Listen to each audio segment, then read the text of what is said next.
எசேக்கியேல் 36:26 உங்களுக்கு நவமான இருதயத்தை கொடுத்து.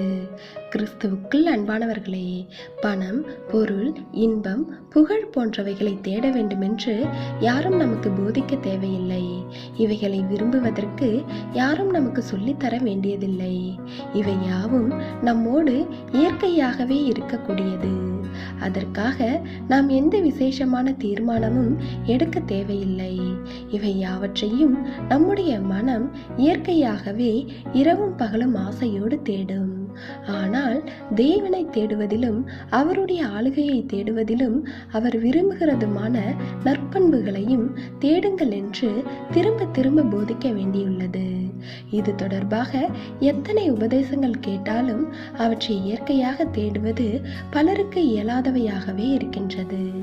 காரணம், மனிதனிடம் இயற்கையாகவே தேவ ஆவியினுடைய தொடர்பு இருப்பதில்லை, தேவ உறவும் இருப்பதில்லை.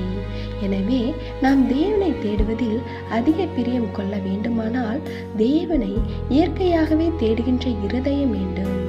அதற்காகத்தான் தேவன் நமக்கு ஆவிக்குரிய தன்மையுள்ள புதிய இருதயத்தை தருவதாக வாக்களித்துள்ளார்.